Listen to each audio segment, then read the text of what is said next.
Good afternoon. I welcome you at the Foreign Ministry of Russia at our weekly briefing at the press center. I see already Russian foreign journalists with us. Let us start with the topic that were with us over the recent weeks. We were preparing for our main holiday, the 9th of May.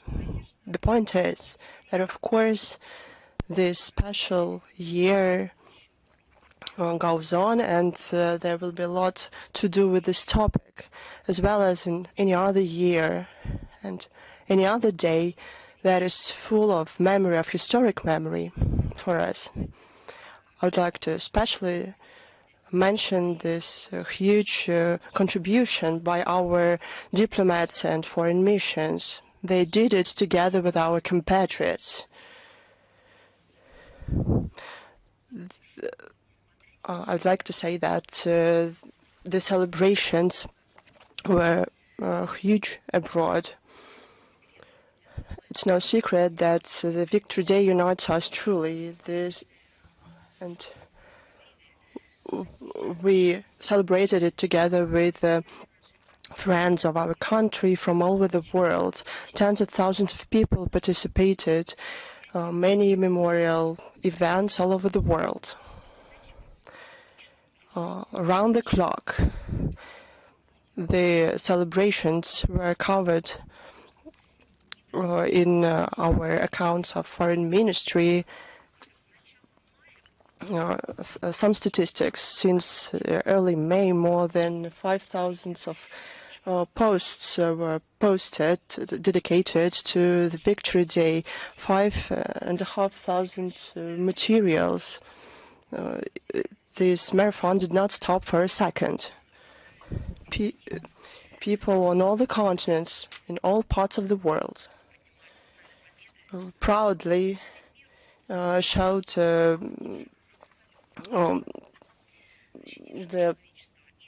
symbols of victory and defended the memory of those heroes who defended our right to live and to be a human being. Of course, we shared not only these events, we shared happiness and impressions, the accounts of foreign ministers. The parade were broadcast with commentary in 12 languages. Thanks to our colleagues from Rappler agencies who helped us with this. The World Action, the Eternal Regiment, took place in more than 120 countries in the world. And they told that we are isolated.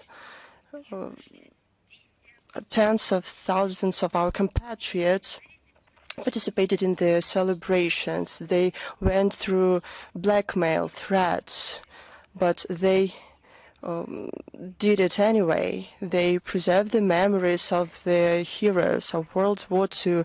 In more than 80 countries, there were actions dedicated to heroes of the Great Patriotic War. All of the events were high profile, but there were some special events.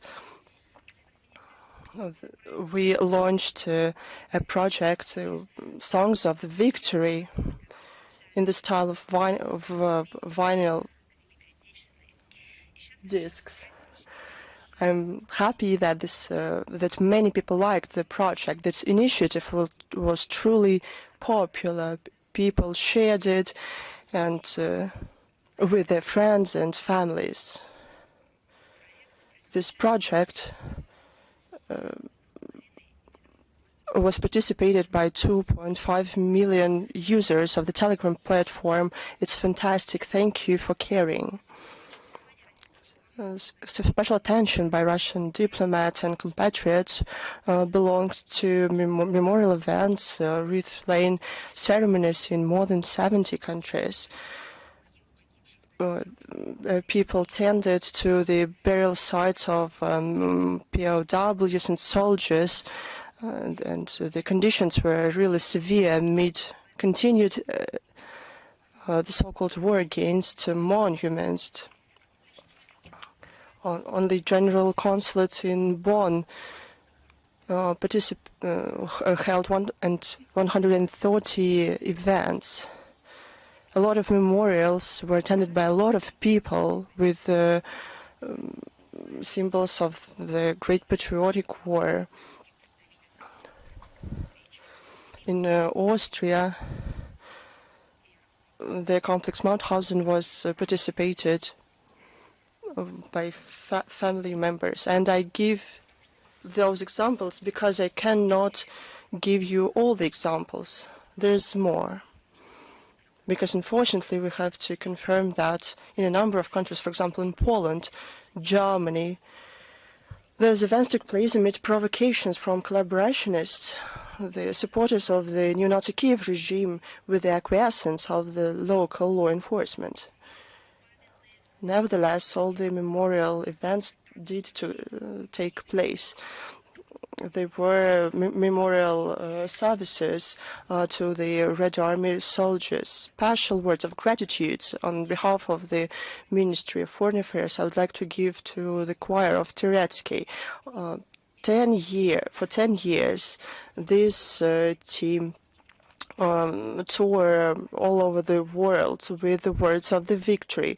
They sang songs despite everything on the main squares of many countries, in the concert halls, in our foreign missions. They were not threatened.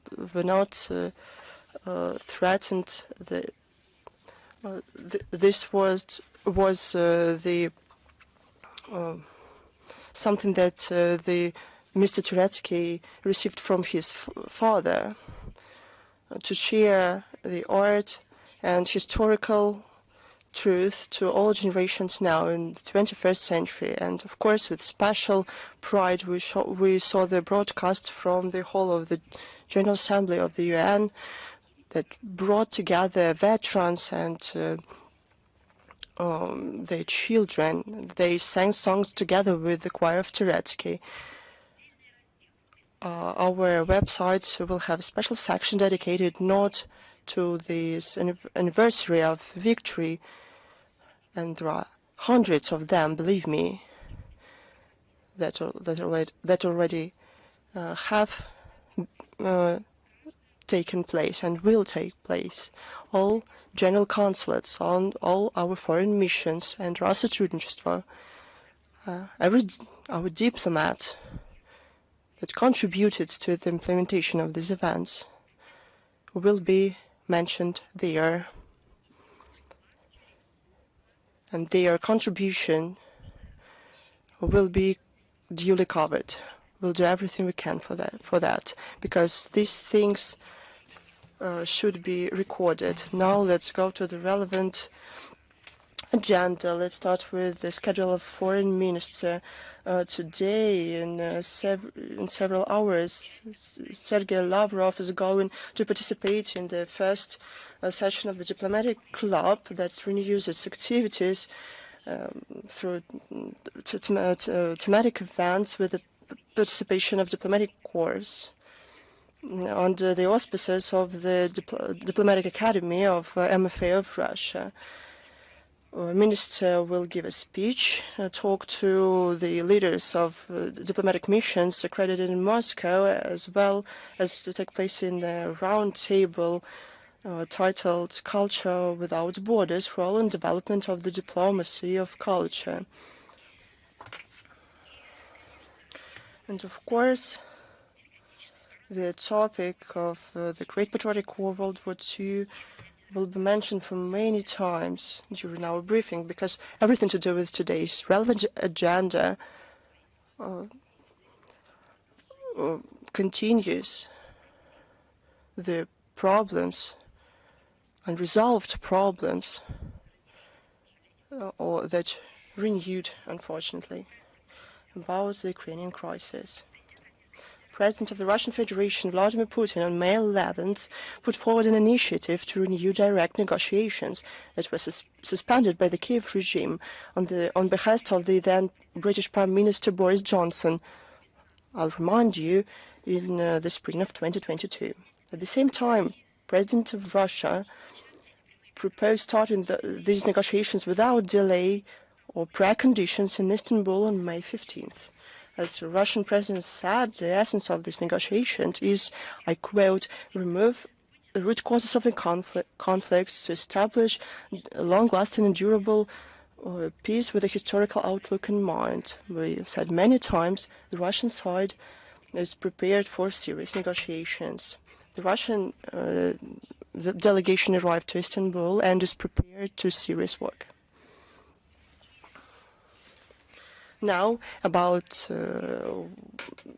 what's going on in Ukraine, I mean the actions of the Kiev regime, just to understand what they are doing there while talking about ceasefire. In reality, they are doing what you are going to hear. The neo-Nazi regime of Zelensky did everything it could to prevent the celebrations of the 18th anniversary of victory in the Great Patriotic War in Ukraine. This war of the ancestors of the current citizens of Ukraine, it's their victory as well. And it was desecrated. They did everything they could to cast a shadow on the celebrations, to this existential holiday for Ukraine. There were attempts to undermine the celebrations abroad, first of all in Russia. But these attempts were in vain. The modern Banderovich did not manage to intimidate people or to forget about the memory of those who saved the world from the brown plague and gave them life. Many people in Ukraine on May the 9th came to memorials to the Soviet soldiers. Despite everything, despite prohibitions and blackmail threats, despite the fact that many monuments in modern Ukraine were destroyed or changed until they cannot be recognized. They came to lay flowers and to bow to true heroes. There were provocations from the Ukrainian nationalists in Kiev. In the Park of Glory, the policemen arrested an elderly woman because she refused to take off the side cap with the red star. In Odessa, a sign plate on the memorial to Marshal Rodion Malinowski was taken down. He commanded the Third Ukrainian Front that liberated in April 1944 this city. On May 10th, at night in Odessa, a group of young vandals destroyed all the flowers laid on the memorial to the unknown sailor. But the junta of Zelensky did not manage to do what they wanted. They couldn't break the will of people and did what they wanted while threatening people. They did not destroy the memory to the ancestors. The memory turned out to be stronger. It couldn't be destroyed. Unlike the neo-Nazi clique, it will go on forever. Let's see how the Kiev regime in general follows the ceasefire, as that they're talking about ceasefire all the time, but they just cynically ignored it. The president of Russia declared a 72-hour ceasefire dedicated to the 80th anniversary of victory over Nazism. According to Defense Ministry of Russia, there were 14,043 violations of ceasefire, more than 4,000 shellings from artillery, tanks and mortars, 62 attacks with MLRS, 9,918 drone attacks. There were 5 attempts to cross the Russian border in the Belgorod and Kursk regions. Over these 3 day, sacred for all of us. The Ukrainian aggression killed 6 people and wounded at least 17. This is the reality, not an illusion. This is the ceasefire demonstrated by the Kiev regime. Unfortunately, before and after the holiday, the Ukrainian militants continued terror against people in pre-border Russian regions. From May 6th through 13th, shellings, drones and mines killed 4 civilians, including volunteer Alexander Kelingeridze, who earlier saved about 400 people in the Kursk region. On May 7th, in the Homotovka region, the Ukrainian militants launched drone attacks on the church of Dmitry Salunsky. On May 10th, in the village of Komunar, a drone harmed the memorial to the Soviet pilots. They made targeted strikes on civilian infrastructure. In the Belgrade region, Ukrainian Nazis targeted civilian facilities and vehicles. At least 10 civilians were wounded. On May 9th, a drone struck the building of the government of the Belgrade region in DPR.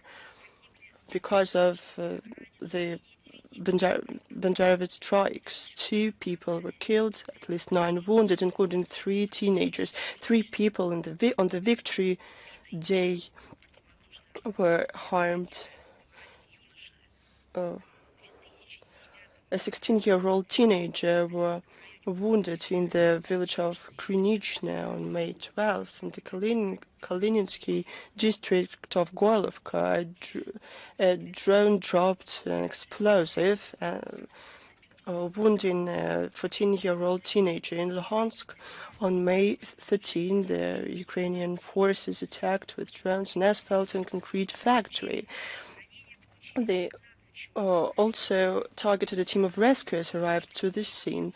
2 rescuers died, at least 15 wounded. On May the 7th, in the city of Volozhky, a Ukrainian drone attacked an ambulance. A paramedic was wounded. Similar strike against ambulance was committed in the Victory Day in the village of Nova Zbryovka.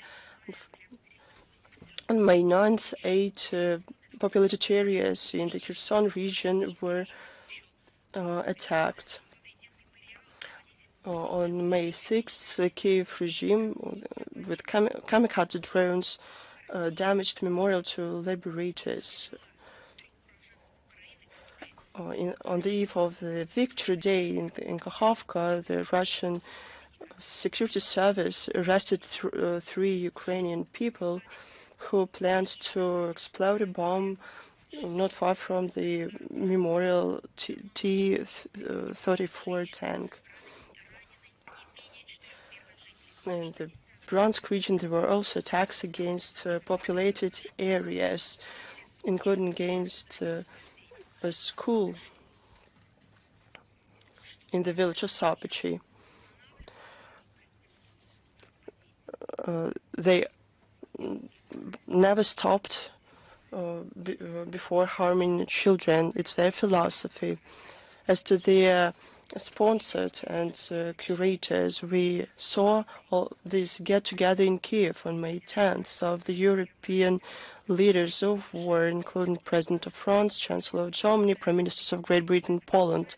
It was presented as the presentation of the main representatives of the coalition of the willing. In words, they talk about unwavering support to the Zelensky regime and in reality, they try to find a better way to implement the military intervention in Ukraine. They don't even hide this.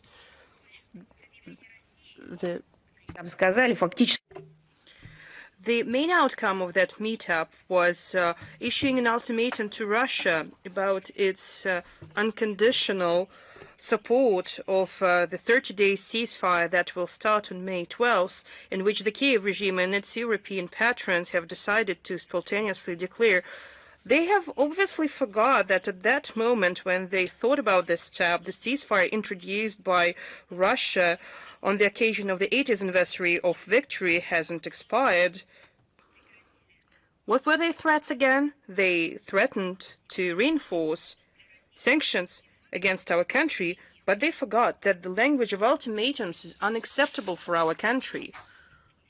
I remember that 80 years ago, they issued ultimatums to our country, and recently we have celebrated the victory over those who tried to speak with us by using force. And we are thankful to everyone who is still working and risking their life. The Russian courts continue to pass sentences on Ukrainian neo-Nazis and mercenaries for their war crimes and other crimes. The Ukrainian soldiers Lev Kirov, Ruslan Poltoratsky, and Andrei Vlasenko were sentenced to 17 years in prison. They hindered at gunpoint they used force and threatened with force against civilians who tried to evacuate from the Kursk region. Lev Kirov and Andrei Vlasenko also laid mines on the road. The Ukrainian terrorist Anton Tabaluk was sentenced to 16 years in prison. He intimidated the residents of the Kursk region and who took part in the illegal blockage of Sudzha. We have completed the investigations with regard to the Lithuanian national Valdas Bartkevičius. During his illegal stay in the Kursk region on November 11, 2024, in Kazachia Lokna village with other two Lithuanian nationals, they have took actions to desecrate the burial site and the memorial to the heroes and liberators. It was also established that in November 2024, this criminal has acquired 5 cars and provided them to Lithuanian mercenaries from the so-called International Legion, as well as to the units of the 95th Separate Air Assault Brigade and 225th Separate Storm Battalion of the Armed Forces of Ukraine that carried out terrorist acts on the territory of the Kursk region. It's quite characteristic that in his public video address, Valdas Bartkevičius has expressed his approval to the act of terrorism in Crocus City Hall, and all the criminal records were submitted to court, and he was put on the international wanted list. The U.S. mercenary Jake Logan Taylor, Azerbaijani mercenary Sabir Oglir-Zaev, and Colombian mercenary Elias Osorio Jose Bernardo were sentenced to 14 years in prison. The former Ukrainian ambassador in Kazakhstan, Pyotr Vrublevsky, was sentenced to 6 years in prison in absentia. Earlier, he was put by the Russian Ministry of Interior on international wanted list, and he's accused of inciting hatred and enmity. In his interview, he made these distorted extremist ideas. He gave an interview to the Kazakh blogger in August 2022, and he stated, and I quote, "Think about it. It was a diplomat of the Kiev regime who said that. He said, and I quote, we're trying to kill as many Russians as possible. The more Russians we kill, the less our children will have to kill." End of quote. And the true Sabbath was organized in Lvov, and was organized by the participants of the Coalition of the Willing. Zelensky and its European patrons have sincerely tried to undermine, but as soon as they realized, they tried to cast a shadow on May 9th, when we celebrated the 80th anniversary of victory. Well, they have actually caused problems to themselves. What have they done?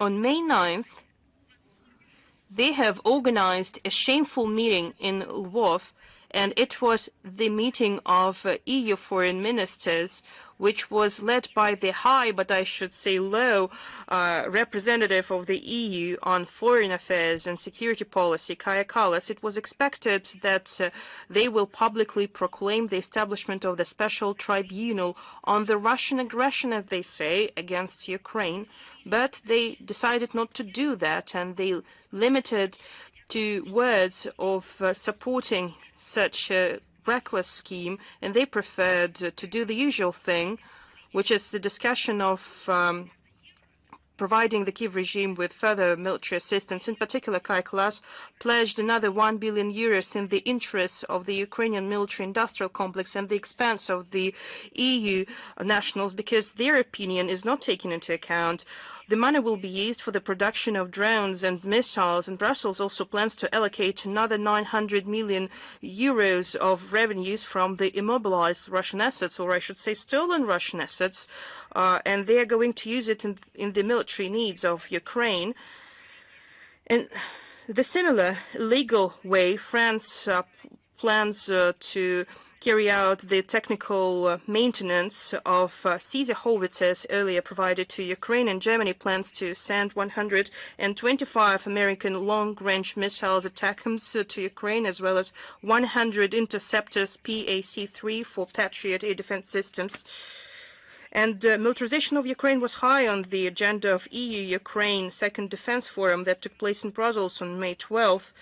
They even agreed to increase their interaction joint production of weapons. Just imagine what their life could be if they implemented the Normandy format. They could allocate billions of funds for the development of Ukrainian regions that would be reintegrated back into Ukraine based on the Normandy agreements. They would build plants and factories.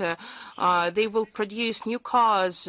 They will improve their education system. But that's wasn't in the plans of the collective West, but they just wanted to turn Ukraine into a silent tool of inflicting the strategic defeat on Russia. The EU has recently become the largest non-commercial investor, not in the development of Ukraine, but rather in the development of the Ukrainian military-industrial complex.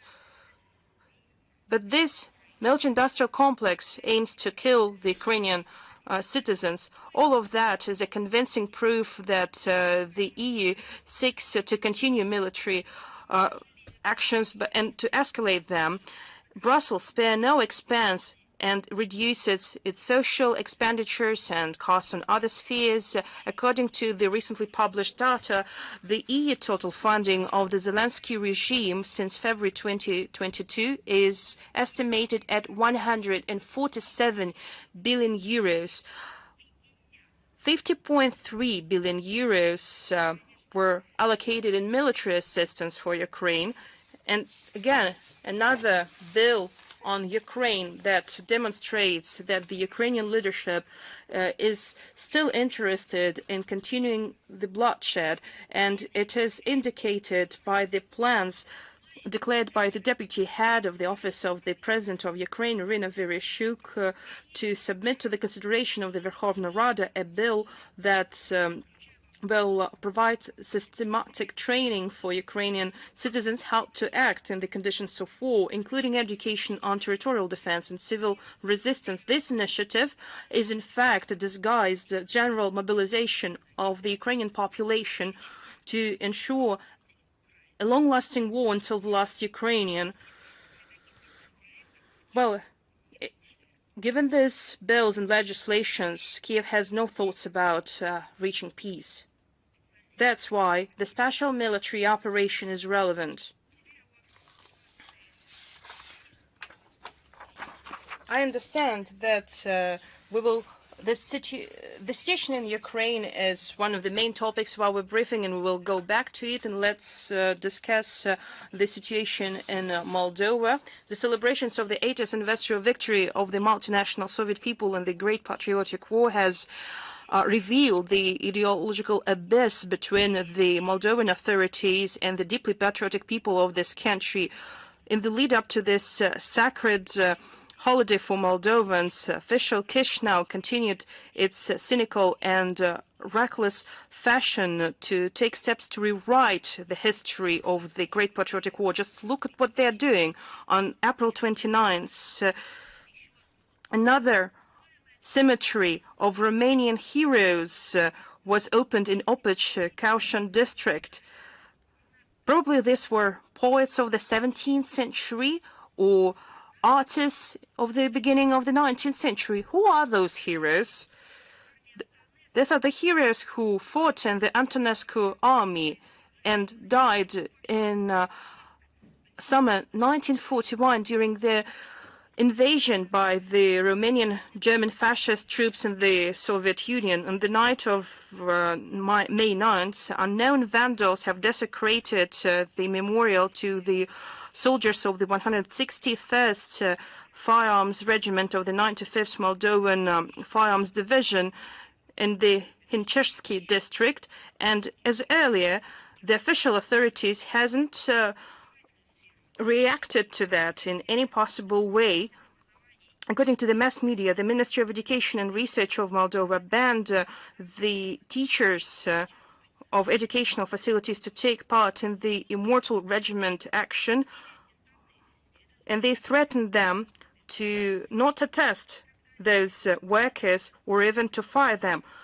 What is the Immortal Regiment? The Immortal Regiment, when people wear portraits, take portraits, and carry in their hands portraits of their ancestors, grandfathers, grandmothers, their family members who fought in the Great Patriotic War. That's their symbol, their pride, their memory. That's what the Immortal Regiment is about. But now it is forbidden by the Kiev regime and now by the Chisinau regime. On May 5th, the Moldovan Ministry of Education has ordered that obliged all schools of the country to show on May 9th to the students from the 5th to the 12th years of studies the pseudo-documentary movie Siberia from Bones, which is fully permeated with the Russophobic ideology. In Moldova, the people call it an act of psychological pressure on children. Only after parents of some students filed a lawsuit about screening of such a movie in schools, such movie was deleted from the internet and its screenings were forbidden. I should also inform you about a new textbook, The History of Romanians and General History for the 12th year of studies. And when it was created, according to Moldovan specialists, they used various techniques of history falsifications that is practiced in Western countries, like the defeat of the fascist troops. Again, I'm talking about the textbook for the children in Moldova, and it says that the defeat of the fascist troops near Stalingrad is called, and I quote, a catastrophe, and I agree, it's a catastrophe. But it was a catastrophe for the Nazi troops, but the textbook says that it was just a catastrophe in general that could be avoided. And does it mention the siege of Leningrad? No, it doesn't mention it at all. These events and other events are estimated not on the basis of historical facts, but through the prism of subjective memorials of eyewitnesses, some woman from the liberated Berlin, who saw the Soviet soldiers as savages and thieves. The Moldovan authorities again refused the organizers to carry out massive events in the central square of Chisinau to celebrate the Day of Victory. Instead, they celebrated the Day of Europe, and they opened the European city presentation there. Well, that's some interesting treatment of Moldavians. They call them Romanians. They explain them that their language is a Romanian language and not a Moldovan language.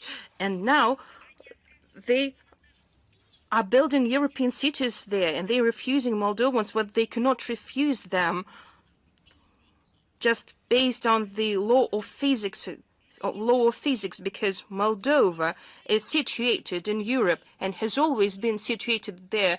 What European cities are we talking about? Because Moldova is a European country. It's a part of the European civilization. But no, they are going to build cities, they're going to invent something else, introducing some other aspects in their life, just ignoring the fact that what lies after that is just the abyss. But despite the attempts of the Moldovan authorities, there were huge ceremonies and celebrations that were dedicated to the 80th anniversary of Great Victory. These were unprecedented celebrations.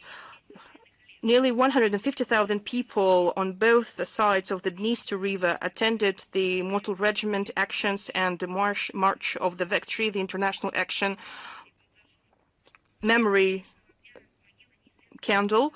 There were music concerts where military songs were performed. There were so many other actions and exhibitions, and the eternal flame was lit in Beltsacha, Komrat, Orgev, and Tereklin, based on the particle of the eternal flame from the unknown soldier grave in Moscow. And the European city in Chisinau looked rather bleak and lifeless. Attempts of the official Chisinau to rewrite the history of Moldova won't work, because the majority of Moldovans cherish the memory about the heroic feat of the Red Army soldiers who heroically sacrificed their lives in the fight against a common enemy. And their descendants will fight against the attempts of the historical revanchist attempts taken by the followers of the Nazi criminals.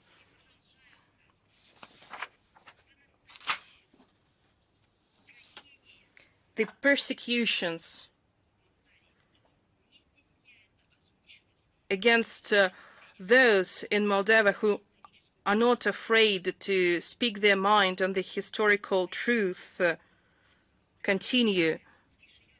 On May 12th, the Chisinau court has extended the house arrest for the head of Gagauzia, Yelena Gutsul. On what ground have they done that? They call themselves a democratic country, and according to the current leadership, they seek to increase democratization in their country. But again, they take action against political opponents and political figures who were legitimately chosen by their people. They organize persecutions against them. The defense of Yevgenia Gutsul is going to challenge that decision, and it shows that they are not guided by the interests of their country, but it is a question what country Maya Sandu views as its own, and they act at the instigation of their Western handlers. On May 4th, Mette Frederiksen, who spoke on the 80th anniversary of the liberation of Denmark, stated the words that distort the historical truth. I repeat, it was said by Prime Minister of Denmark, while in May 1945, the whole country was in the ceremonious euphoria.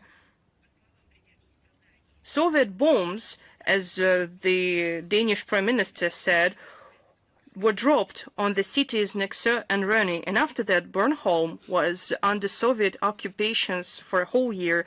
And let's just help the Danish Prime Minister to remember what happened in those cities 80 years ago. 80 years ago, the Red Army soldiers have expelled the Nazi invaders from the Danish territory, Bornholm Island, on May 7th and 8th, 1945, after the German commanders refused to capitulate from the island, and after the Soviet aircrafts shelled, and after the Germans shelled the Soviet aircrafts that were flying over them, our troops have warned the local population and carried out airstrikes on German formations in the ports of cities Roni and Nexe. On May 9, 1945, the Soviet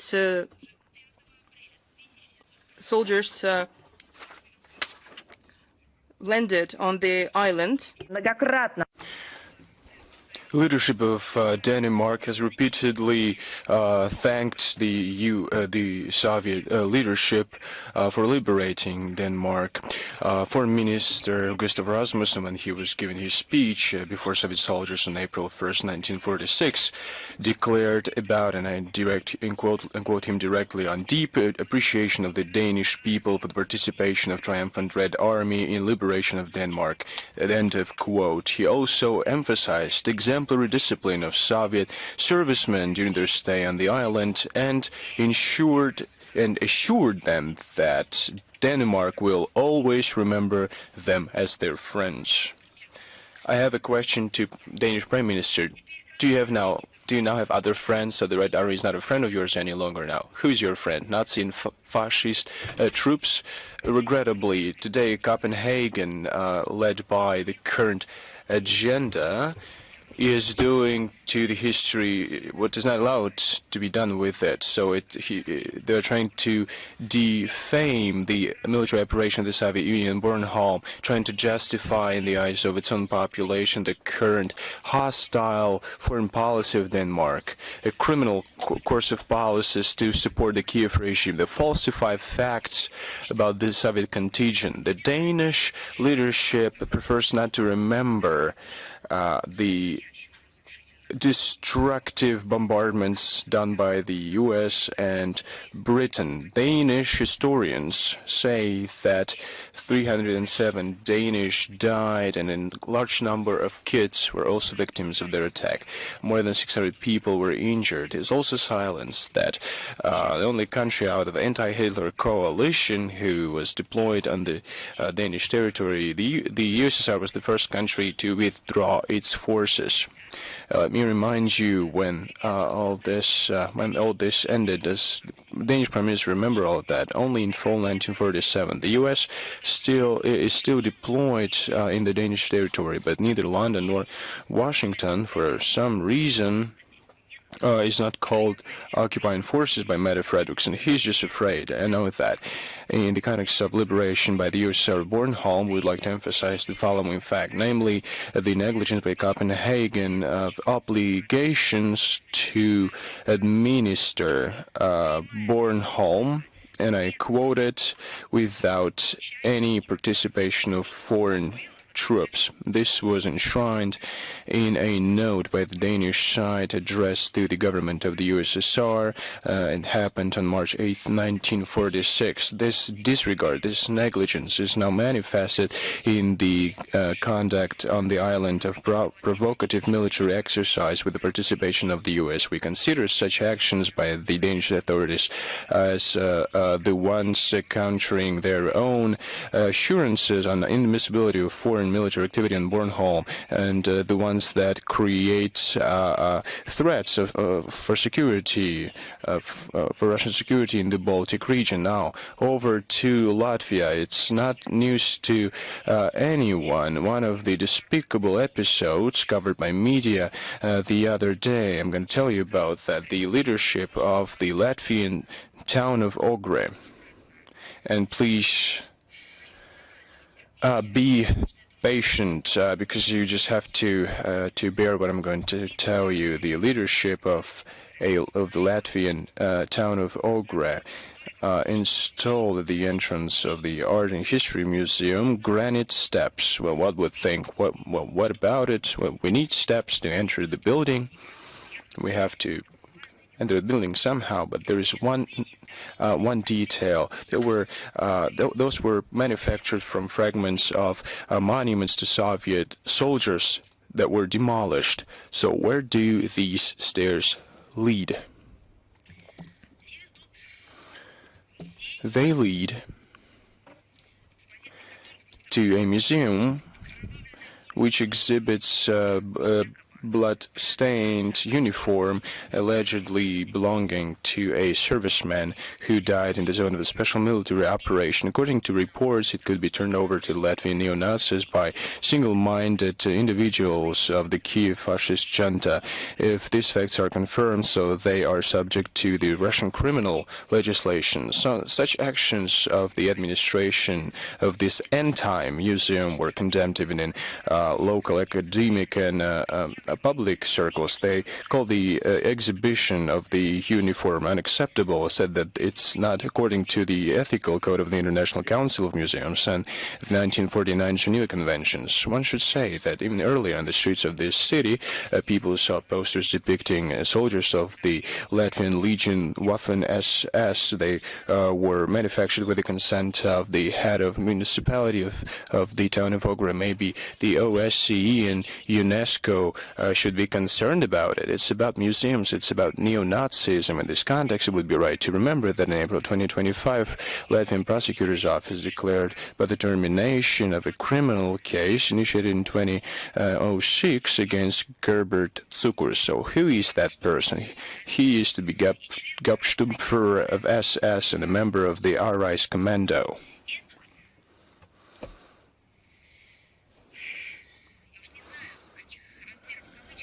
Well, I don't know how to quote that properly. This quote-unquote national hero of Latvia during the Second World War commanded mass executions of civilians, including killings of over 30,000 of Jews. I have a question to the Embassy of Israel to Moscow and the Ministry of Foreign Affairs of Israel. Well, haven't you heard of it? Well, how come you're turning a blind eye on it? It has to stop. How are you going to look in the eye of your children and grandchildren? According to eyewitnesses, Gerbert Cukurs personally participated in those killings and tortures and was killed in 1965 by the Israel intelligence services in Uruguay, where he fled after the war. Well, then the Israeli leadership knew the history. The world community is now celebrating the day of the great victory over fascism, as evidenced by the visits of multiple foreign leaders of the solemn parade in Moscow, time to coincide with the 80th anniversary of this event. Meanwhile, the leadership, the leading elite of Latvia continues to feel nostalgic for times where their country was under the authority of Hitler's Germany, when Latvia, together with this Hitler's Germany, committed multiple bloody crimes and targeted multinational Soviet people. Russia condemns this dangerous for the civilized world manifestations of neo-fascism in the Baltic states, and we will counter it. And if you care about the memory of the Holocaust, let's act together.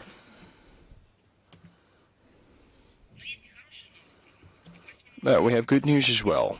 On May 8th, during the official visit of President Xi Jinping to Moscow, Ministers of Foreign Affairs of Russia and China signed a joint declaration to further strengthen cooperation to maintain the prestige of international law. This declaration reflects joint views of our countries and international law, the trajectory of its development challenges that we're facing. Russia and China reaffirm their commitment to the UN Charter and principles of international law, in all their entirety in interconnectedness. Both countries, Russia and China, intend to together defend world order based on international law and principles of international law. Moscow and Beijing decisively condemn unilateral coercive measures, meaning sanctions, violating international law. We also favor the inviolability of immunity of states and their dignitary stability. It's the key of stable interstate relations. We have agreed to not help third countries in their malified attempts to persecute Chinese and Russian citizens. The declaration also contains provisions on arms control, non-proliferation of mass destruction weapons, combating climate change, plastic pollution, using of ICTs and AI. During the 80th anniversary of the victory in the Great Patriotic War, when we formed the basics of fair world order, Russia and China call upon all countries to cooperate to promote fair and equitable international relations. On May 15th, today, we celebrate the 33rd anniversary of the CSTO, Russia, Armenia, Belarus, Kazakhstan, Kyrgyzstan. We have experience. It's one of the key elements of the forming architecture of fair, equitable, and indivisible architecture in Eurasia. Measures are taken to develop the potential of the organization further. Foreign policy coordination is developed. Practical cooperation to combat terrorism and extremism is being developed. Counter-narcotics initiatives, transboundary crime, illegal migration are being countered. We progressively develop new areas of cooperation in biological security and safety. Our priority is the preservation of sacred memory of the victory that many people gave their lives for. Leaders of all countries and organizations participated in solemn events, attempts to coincide with the 80th anniversary of the victory in the Great Patriotic War. One of the key tasks is to increase the combat readiness, also based on the experience of the armed forces of the Russian Federation. The exercises will be held in Kazakhstan, Kyrgyzstan, and Tajikistan. The peace contingent is now being developed, and now we see new conditions to contribute to UN peace initiatives. The CSTO is ready to cooperate with international cooperations in areas of mutual interest, including as an observer organization and partner organizations.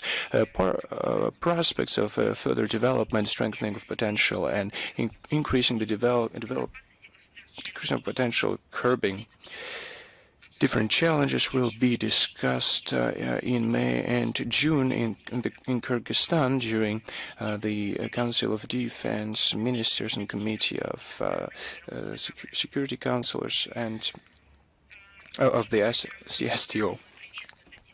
We welcome the agreement to de-escalate the conflict between Islamabad and Delhi, and we hope that this normalization of the situation will be durable and long-standing. We see a very important condition to ensure a stable and long-lasting peace in the region, and we hope that the parties involved will exercise restraint and will not allow any further escalation. Russia has progressively favored the resumption of a dialogue and an increase of level of dialogue between the two countries. We call upon both countries to settle their differences through diplomatic and political means on the bilateral basis. Regrettably, we see a very difficult situation in Tripoli. One of the leaders of Western Libyan groupings was killed while the situation was escalated. The law enforcement agencies and different formations, we saw clashes between them, including in the area of international airport. People were killed and injured, and anti-government individuals were detained. There was a ceasefire agreement in all hotspots of the capital. We call upon the Libyan authorities and their opponents to exercise restraint that could lead to uncontrolled escalation and new casualties among civilians.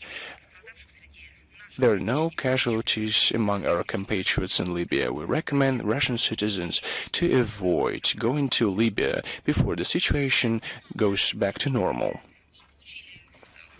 We have noted and also got questions regarding to U.S. executive order on improving safety and security of biological research that provides for termination of financing from state budget of certain activities with hazardous pathogens. Research to enhance properties of pathogens and their transmissibility will not get any funding if there is no proper control on the U.S. part, or if it's not in accordance with American standards, even if they are not on the territory of the U.S. We consider efforts to strengthen control over the activity in biological sphere as an important step. It indicates adjusted approaches towards biosecurity. We remember what the former U.S. administration was doing in this regard. The adoption of this decree means the recognition by Washington of the fact of conduct of research with dangerous pathogens in different regions of the world, including in the vicinity of Russian borders.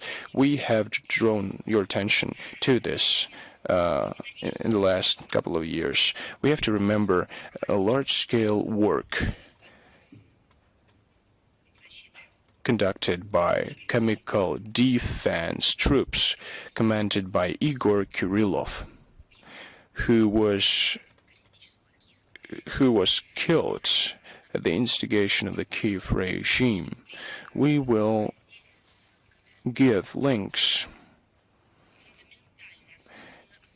to his fundamental briefings based on facts and data. These measures are not enough to remove Russian concerns and claims with regards to U.S. biological activity. The state financing of biological research abroad through the U.S. Defense Department will be continued. The document does not restrict such activities if it is controlled by the U.S. and it is in accordance with American standards. So risks to and threats to international security, including as far as the Biological Weapons Convention goes, so these risks are maintained.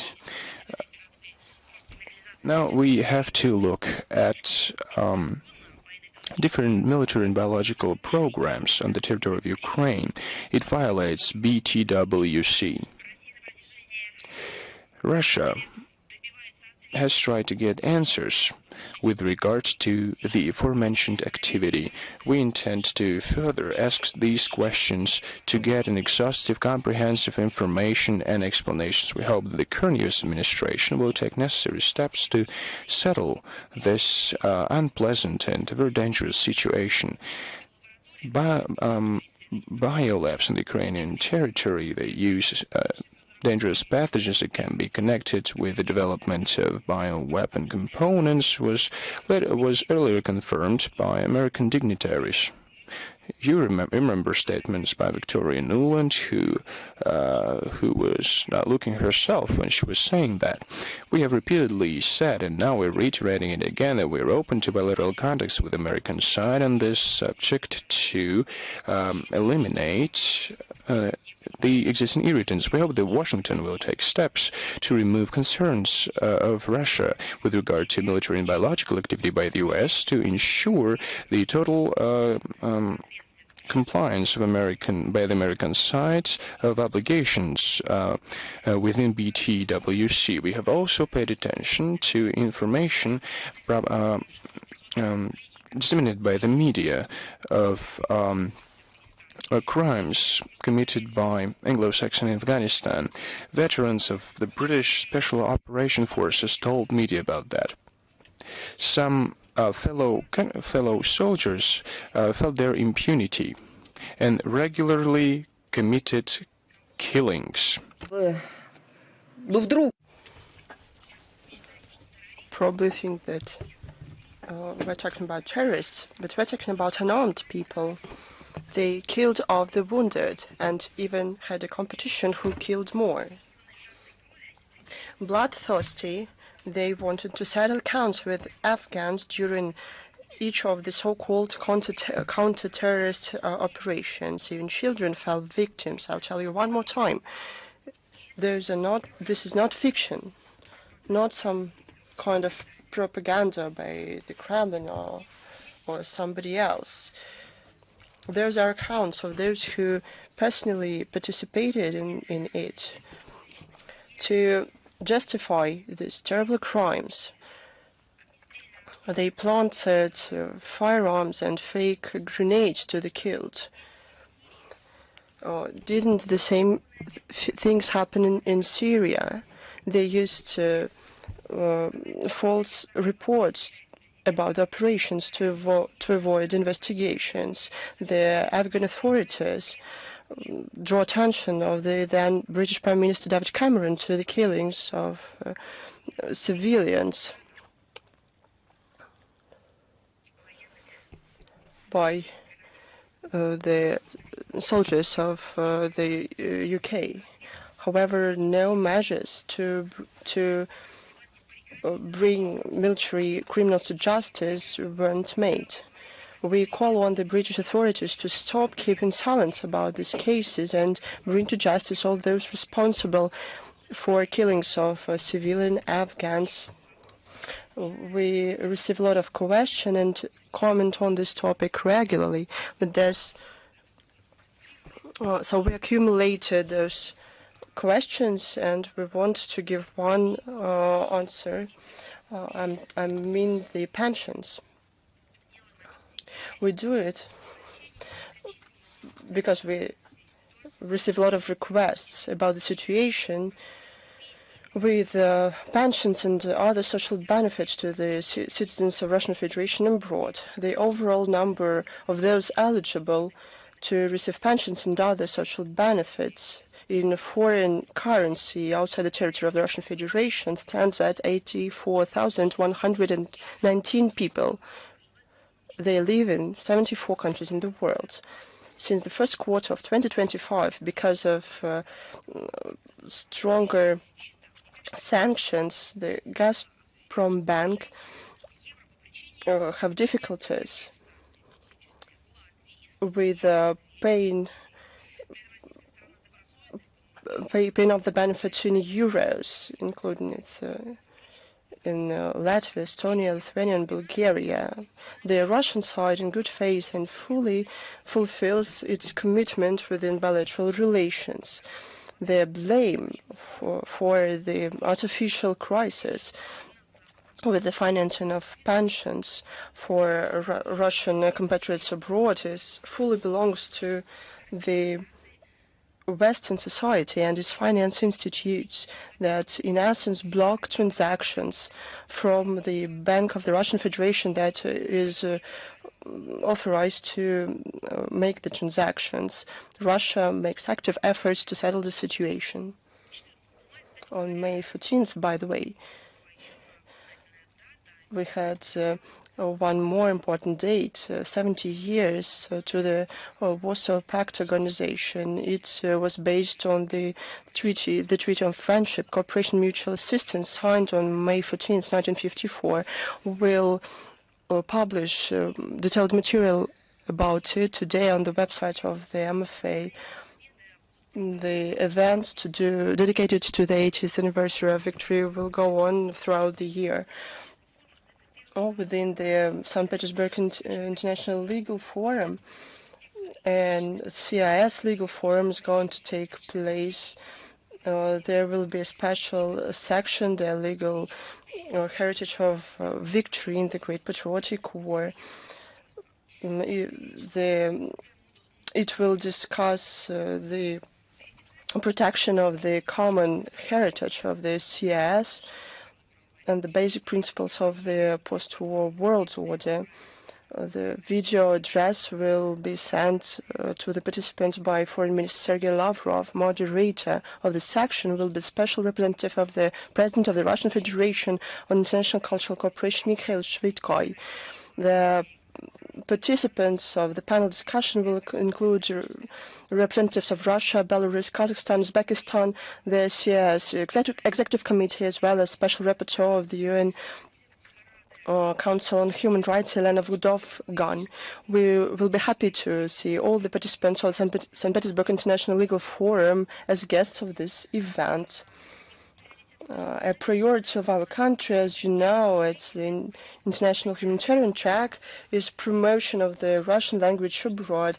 An important contribution on this track belongs to the Kostromar Forum that is hosted by the Pushkin State Institute of the Russian Language with the support of the Ministry of Science and Higher Education of the Russian Federation and under the auspices of the Commission of the Russian Federation on UNESCO. This year, on May the 21st through 24th, the fifth forum will take place. It will be titled "The Language and Culture." It will be dedicated to the 95th anniversary since the birth of the academician Vitaly Kostomarov. The forum is going to discuss key issues of the state policy in promotion of the Russian language and culture, broad status of the Russian language at the international arena in certain regions and countries, modern practices in language and culture studies, and other relevant issues. Russian and foreign experts, academicians, teachers, inviters, representatives of the authority, business, and cultural activists will participate. A special place will be given to the topic of the 80th anniversary of the victory. You can get to know the relevant program of the event as well as to file for participation on the website of the forum. One more important event. On May 26th through 30th, Moscow is going to host the 42nd plenary week of the Eurasian Group on combating money laundering and financing of terrorism. The group includes 9 countries, 17 more countries, and 24 international regional organizations have observer status. The cooperation is based on principles of equality, mutual respect, and mutual account of interests. Throughout its work, this group has shaped an effective model and partnership that ensure transparency of the financial flows to identify and minimize risks in anti-laundering sphere. The participants include the representatives of the government of the Russian Federation, the Council of Federation of the Federal Assembly of the Russian Federation, for monitoring relevant ministries and agencies from Russia and from member states and other observer countries and organizations. In 2024-2025, under the Russian presidency in the group, the measures are realized to strengthen interaction with FATF and other similar international organizations aimed at forming aligned approaches to education and covering events on the Eurasian region. We invite all Russian and foreign journalists to cover this event.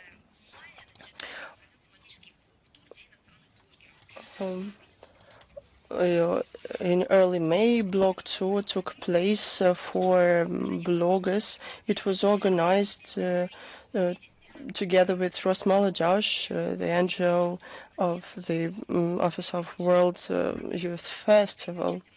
35 representatives from 19 countries started tours on memorial sites of the Great Patriotic War.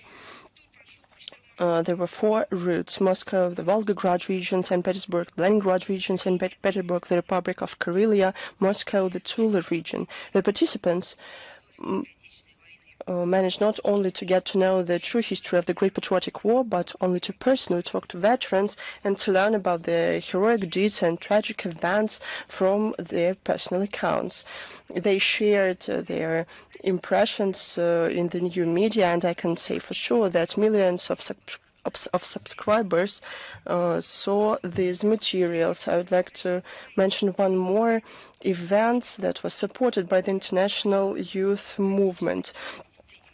In May, the week, All Russia Week of Subotniks, dedicated to the year of the Defender of the Motherland and the 80th anniversary of victory, started. Activists from Bulgaria, Belgium, the Czech Republic, Germany, Serbia, Macedonia, Luxembourg, and other countries joined these initiatives. I'm glad that during these difficult times when the West try to rewrite history, the international youth interaction develops and expands. During our briefings, we talk a lot how we fight cancel culture that is practiced actively by the collective West. One of the projects countering disinformation is the initiative Knowledge Awards, initiated by the Russian Knowledge Society. It was established for teachers, lecturers, authors, and bloggers in education in order to encourage enlightened projects. This competition is going to take place for the 5th time, and every year it only gains momentum.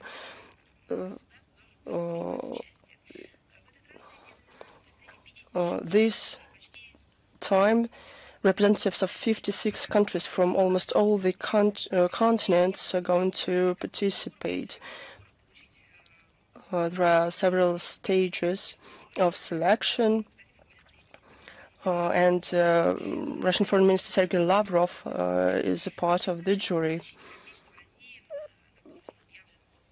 Especially for the year of the Defender of the Motherland in Russia, that declared in 2025 by President of Russia, Vladimir Putin, the nomination for contribution to the preserving the memory of the heroic deeds of the defenders of the motherland was established.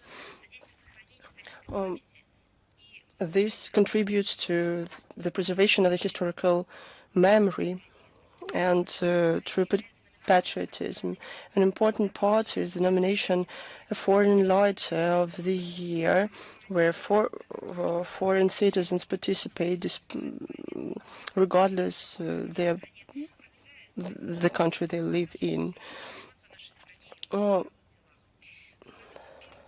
This year, for the first time, regional award ceremonies will take place. Every region of our country will have the best enlightened and the best enlightening project of the year. The applications can be filed until September this year on the website of the project. So I'm ready to take your questions. Is the International Affairs with us? Good afternoon, Madam Zakharova. On the 12th of May, the international organization Global Hunger Monitor published a report saying that the population of the Gaza Strip is starving, and 500,000 people are at risk to starve. What can I say about the humanitarian situation in Gaza? Is Russia planning to provide any humanitarian aid? And of course, humanitarian experts and regional experts and states acknowledge that the situation in Gaza Strip, they say it's catastrophic or close to it. It's confirmed by the evaluations of the relevant specialized units of the UN and international non-governmental organizations. I'm not going to cite them, you know them. After Israel introduced a full blockade of the enclave, the situation exacerbated even further. Any international efforts aimed at overcoming this humanitarian crisis won't be effective enough without a broader process of normalization of the situation in Gaza.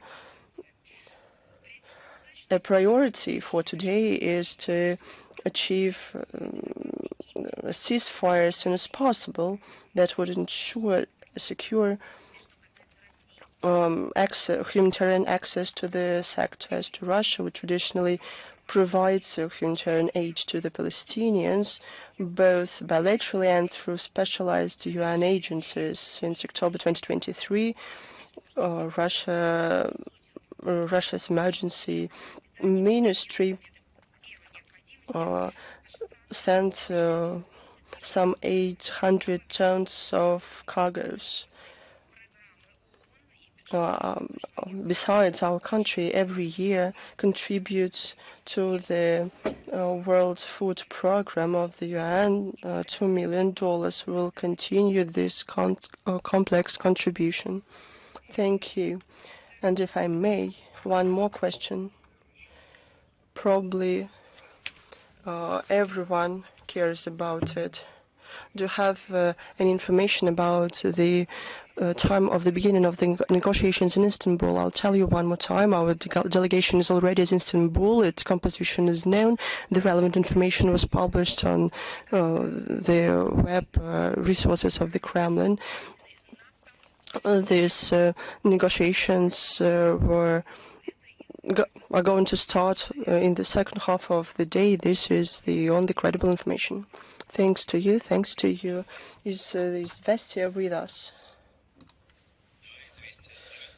Good afternoon, Madam Zakharova. Question 1. Why France shows such initiative in terms of anti-Russian EU sanctions?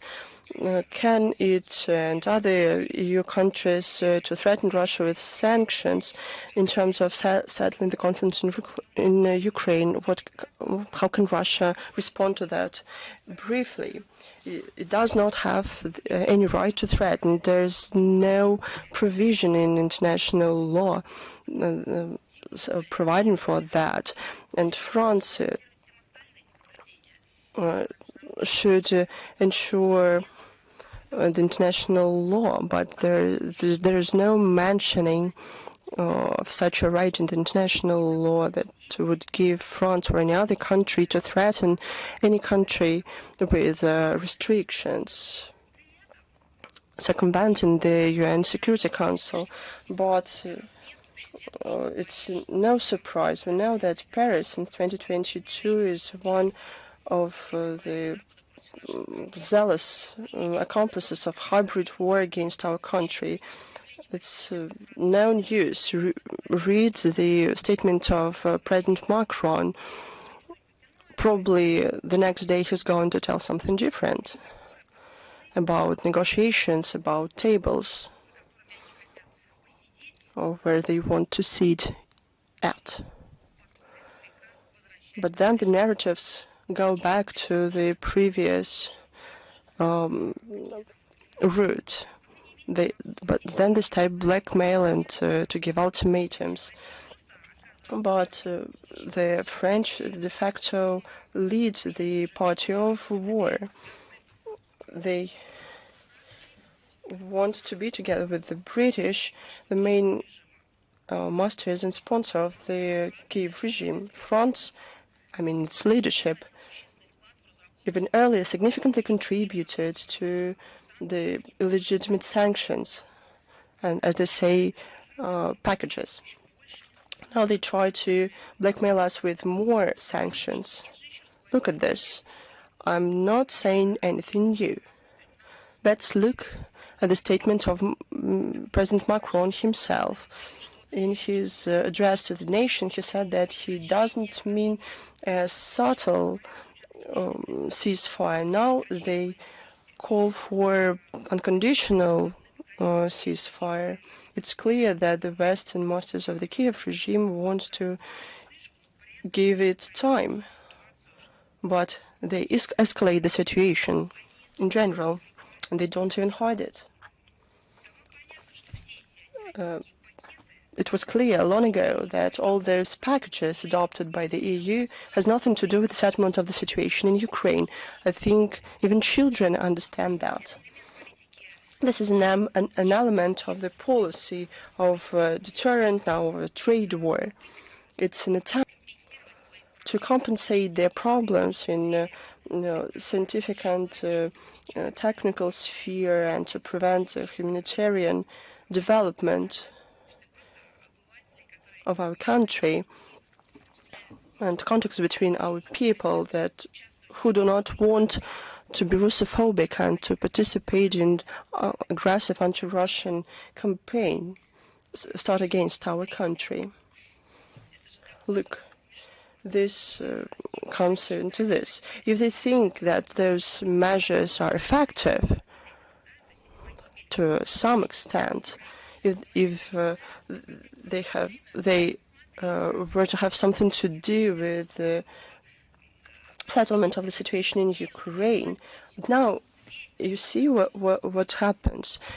They announce a new package and then they announce another one.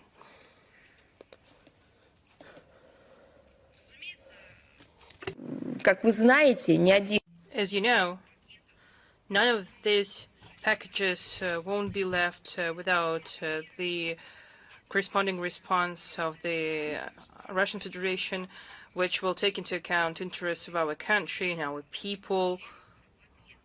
I repeat, these measures will be taken in response to their actions and will continue to do so in the future. And to finish my answer to your question, speaking about the French nationals, attempts by anyone to speak with Russia in the language of threats, blackmail, ultimatums, or even to use derogatory terms in the conversation with us, all these attempts are futile. I'm not even saying that they are illegal because they do not observe any law, but these attempts, again, and I repeat it, are futile.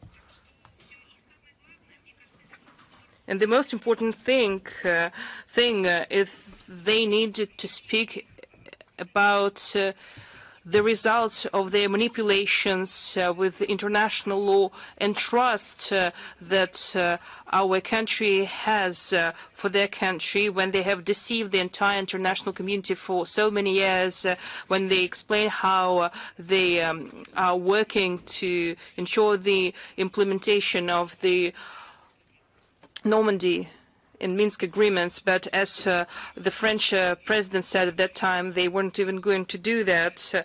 Thank you, Ms. Zakharova. We spoke about that, but we would like to speak about it again. The coalition of the willing pressed Russia to stop hostilities on May 12th. How legal is their requirement? The coalition of the willing made an ultimatum calling to stop hostilities on May 12th. Can we call these demands legitimate? These ultimatums, if have nothing to do with international law. I have already told you that they have made ultimatums about ceasefire, but yet they failed to observe that a special decision has already been declared by our country to introduce a 3-day ceasefire on the occasion of the anniversary of victory. So, as you can see, they don't see the real situation on the ground. They have nothing to do with the reality.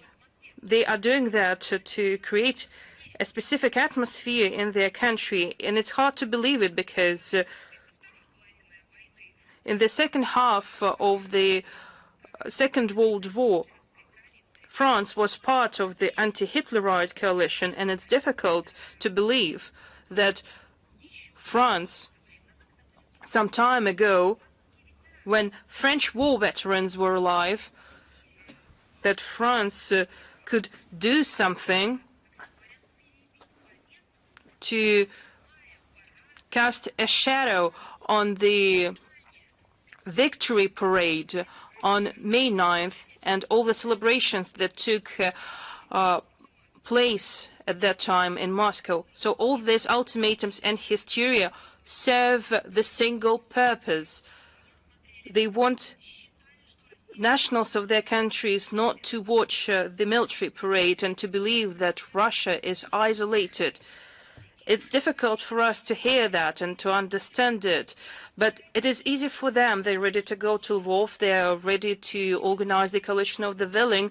They are going to propose so many ridiculous things to nurture, to maintain an illusion in the minds of their people that their schemes haven't yet failed to isolate Russia. For them, it would be a failure. It would be a collapse and total fiasco. Despite the hybrid warfare launched against our people, rewriting of history, dismantlement of war memorials, threats against our citizens, and the trade war launched by the West against our country is still developing. It's celebrating the anniversary of victory. It receives foreign gas at all levels and shows its development prospects, its strength and power. Because for them, to show that means that their attempts have failed, and it will show that they have taken billions of euros from the pockets of their nationals. And that's why they're creating all these bubbles and changing the names. Just remember, they created associations of European peace or something like that, which sponsored military assistance for Ukraine, victory plans, some peace formulas. They're trying to invent something new all the time. They're trying to create a disguise so that the citizens of their country won't see the real picture of what is really going on, and so that they wouldn't see what their leaders have been doing all that time in reality. China Media Corporation, please. Hello, Ms. Zakharova. We have two questions. At the recent high-level negotiations on trade and economy between China and U.S., significant progress was reached, including the significant reduction in bilateral tariffs. China believed that such measure corresponds to the expectations of producers and consumers of both countries, as well as meet the interests of China, the United States, and the general interests of the global community. I would like to ask Russia, as a strategic partner that is committed to the principles of multilateralism, what is your opinion on this achievement, the trade de-escalation between China and the United States, the positive news for the global trade? This step will reduce the fears of global economic recession that we had over the past month due to the reduced volumes of international trade in goods. But due to the sharp increase in mutual tariffs between the largest economies of the world, we already can see a positive effect. In particular, the global financial markets have stabilized, and supply chains have were re-established and restored. They were actually suffered the most from the high tariffs. We hope that the agreements between China and the United States and the creation of the mechanism of economic and trade consultations will help the two countries to develop the mutually acceptable parameters of trade and economic relations. The second question that is followed by the international community: China and Brazil and other countries have expressed their support for the direct dialogue between Russia and Ukraine. What is your opinion of the possibility to reach a significant breakthrough in the resumption of these negotiations? We thank everyone who closely follows the situation, who worries for the situation and supports the settlement of the situation in Ukraine through diplomatic and peaceful and political means. We noticed the recognition and support of the Russian president initiatives to start direct negotiations in Istanbul. We thank China and Brazil for their efforts, who were consistent in their position to find mutually acceptable solutions to the crisis. We also closely follow to the Kiev rhetoric. I have provided so many quotes and examples today. Obviously, as earlier, the Kiev regime is trying to create a show around negotiations. They have made different and mutually exceptional statements made by the Office of the President. The long-term and durable peace on the historical perspective, as the Russian President said, is our priority. That is the determination of the Russian delegation that has arrived to Istanbul already. These were its instructions at the negotiations, and this topic was presented in detail by the Russian President at the corresponding press conference. As for the Ukrainian side, to what it's ready, how it is ready to negotiations, today, this day in Istanbul will show their intentions. Thank you. Sinhua, please. Yes, I'm present. Thank you, Ms. Zakharova. I'm from Sinhua. Earlier, you answered the question of my colleague from the China Media Corporation. But anyway, I would like to ask my question about China-US high-level negotiations on trade and economic issues. They have recently taken place in Geneva. According to the official representative of the Chinese Ministry of Commerce, a significant progress was made at the negotiations by the significant reduction of bilateral customs tariffs. What can you add to what you have just already said? I can only add that these agreements will serve as the breeding ground for further development of balanced solutions, and such dialogue is built on the principles of pragmatism and mutual respect, and is able to provide constructive parameters for the further development of bilateral relations in this area. Thank you.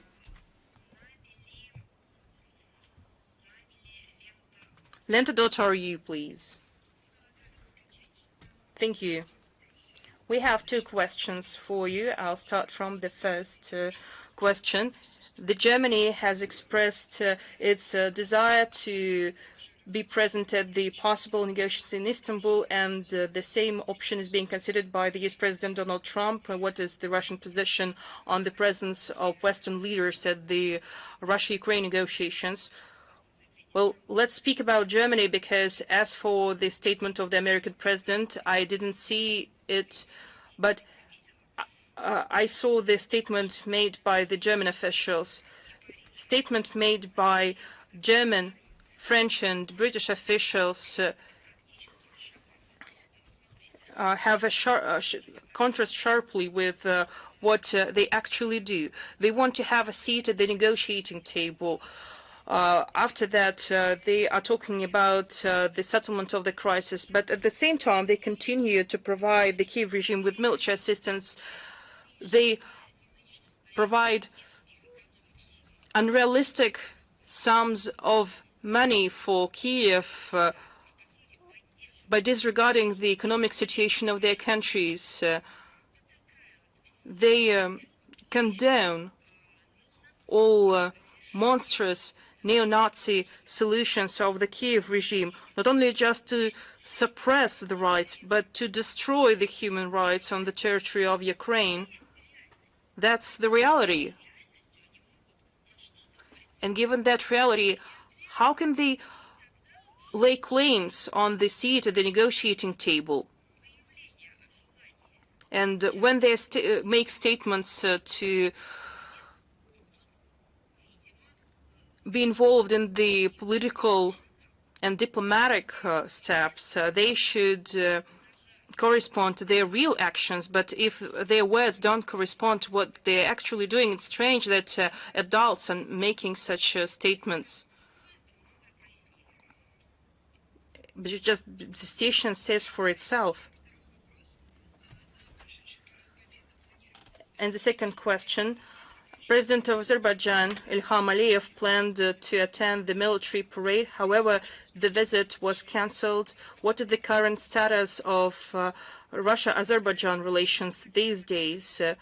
We develop our bilateral relations based on the declaration on union cooperation signed in February 2022. Our side is determined to consistently realize the potential of this document that is key for bilateral relations, as well as for addressing all matters that might arise in a mutually beneficial and mutually respectful basis. We have contacts at the various levels, at the level of the government, at the level of the foreign ministry. You know, it's quite surprising. I do apologize. Probably I wouldn't be able to give you the exact meaning, but the parade unit was sent by Azerbaijan, and they attended the military parade, and they paid respects to the soldiers who served in various parts of the USSR, ethnic Azerbaijanis. I'm talking about them. As if it didn't happen, why don't you pay attention to that? We paid attention to that, to be honest, and we were happy that at that day, together with the citizens of Azerbaijan and ethnic Azerbaijanis who live in Azerbaijan and in Russia and in other countries, that we were happy that we were united, that we were mutually respectful to the historic memory, and that we acknowledged the act of heroism committed by our ancestors. We need to pay most attention to that. And as for the schedule of leaders, it was already explained by the Presidential Executive Office. There are so many reasons for that, and it is wrong and very dangerous to not see the obvious thing. News.ru, please. Hello, Ms. Zakharova. News portal News.ru. Mikhail Rosen. I have two questions.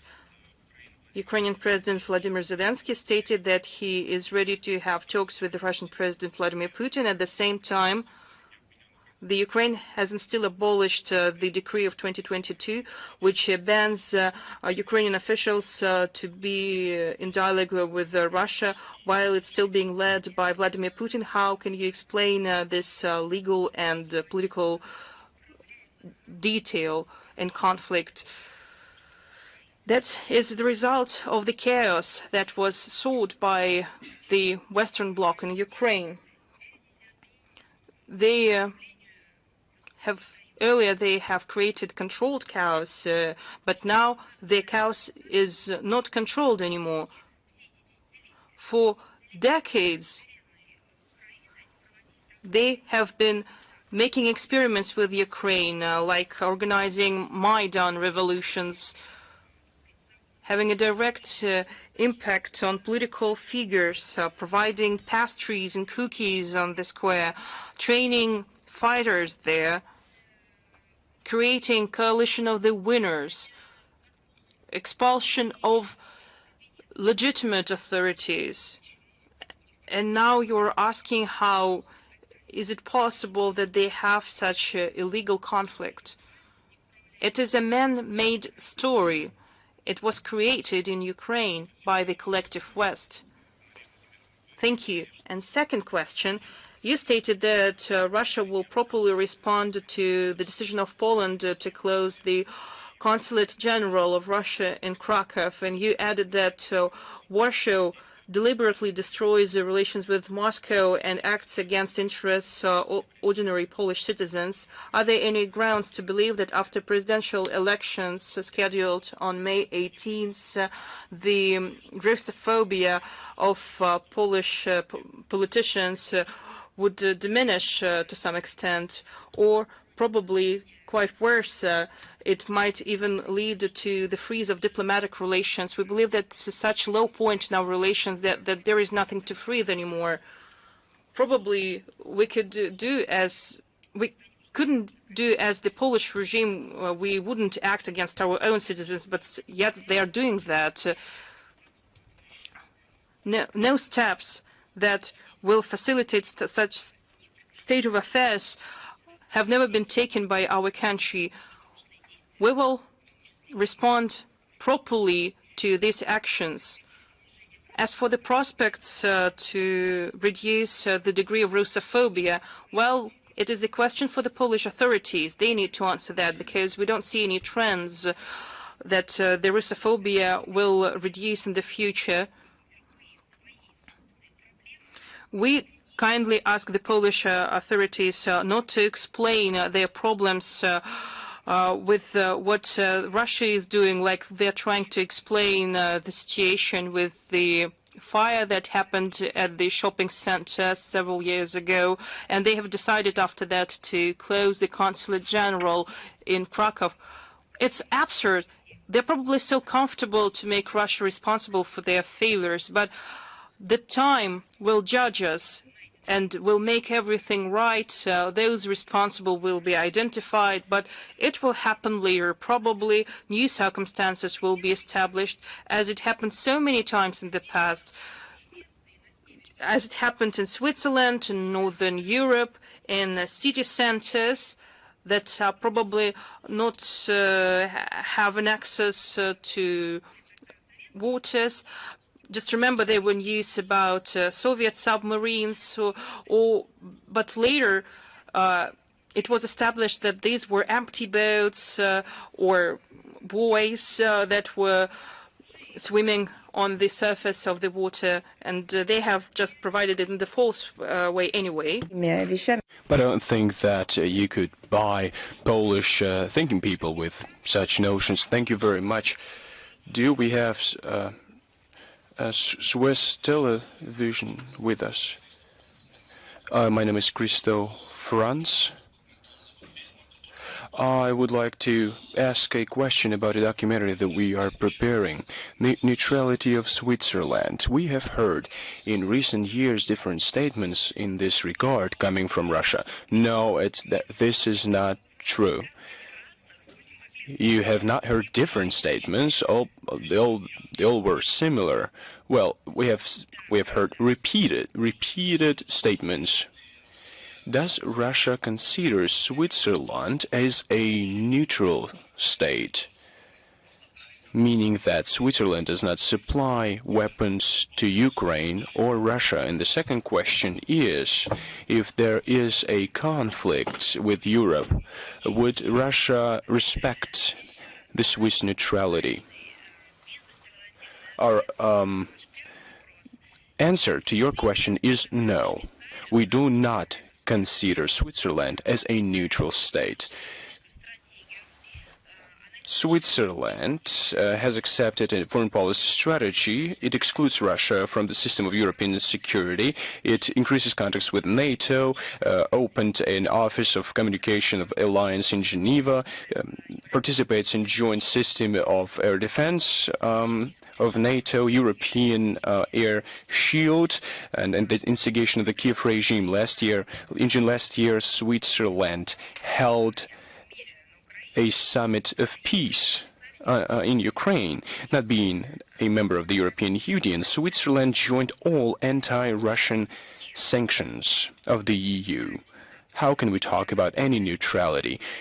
For us, neutrality and Switzerland are different notions. They do not coincide.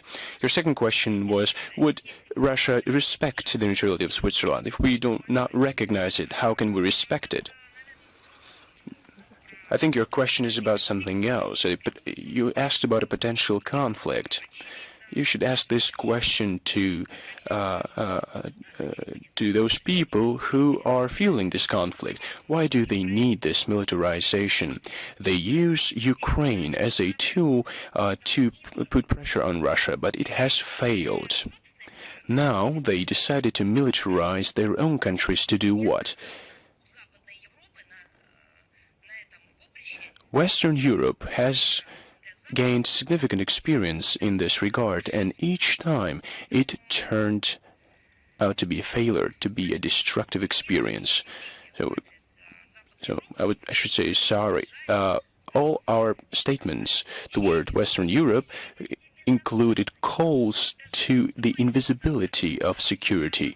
We've always wanted to build this security on the basis of collective approaches, worked in the OSCE, and we worked with NATO in different formats and did our utmost. But every time our proposals were rejected, nobody listened to us, they rejected all our suggestions. So what we're talking about?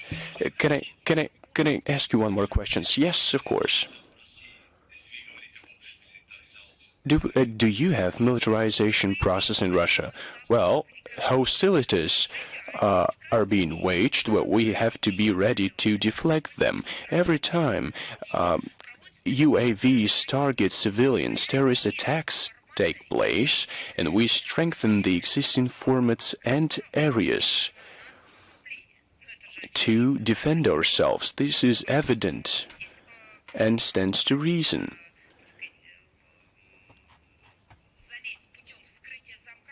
Just imagine if somebody were trying to unlock your door. You would install a second lock to protect yourself.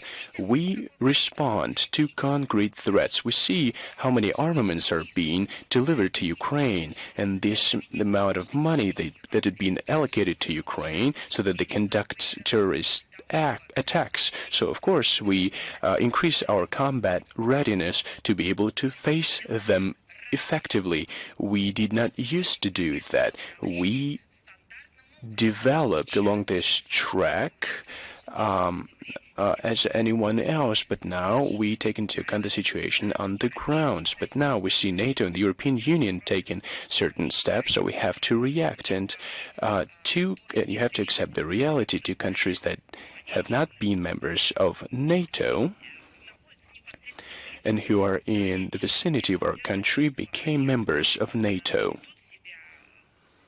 Now they comport themselves in a very odd way. They act aggressively toward our country.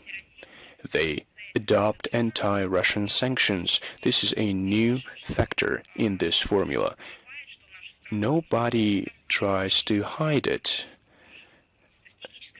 to hide the fact that they want to inflict a strategic defeat on Russia. This is a factor in the decision-making process. What are European countries led by? We don't know. They made up this Russian threat, and they reinforce this myth themselves. They help it dominate in the mindset of their own peoples. Thank you very much for your answers. Thank you. Do we have Ukraina Ru with us? Madam Zakharova, thank you very much for this opportunity to ask questions. I have two questions. The first is, why do Russia and Ukraine consider Turkey to be a good place for negotiations? Why do not consider India, China, Riyadh? Doesn't it mean that we meet Ukraine halfway? Well, the Russian president said that we have to resume negotiations where they were interrupted by Britain, which put pressure on the Kiev regime back in 2022. So that was our rationale. But those talks turned out to be a failure. No, they weren't a failure. They were interrupted. Did Turkey interrupt them?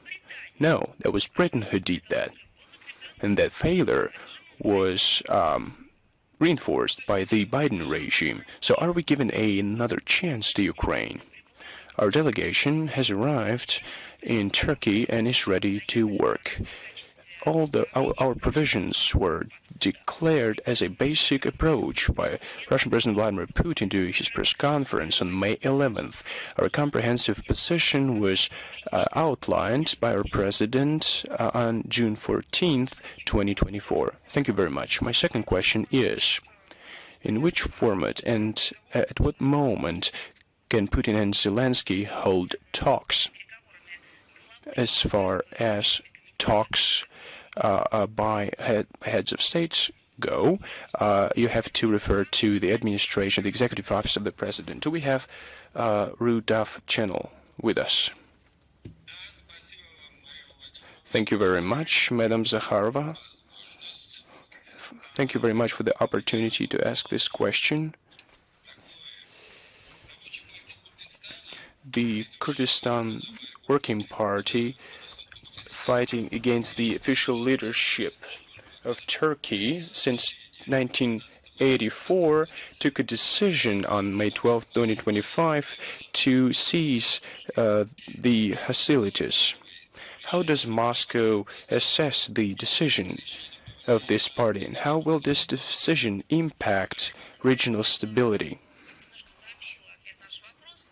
I would give you a general answer. We welcome any measures aimed at settling this long-time ancient, if I might say so, conflict and to cease violence. The Russian Federation is interested in sustaining and strengthening the public and political stability in Turkey.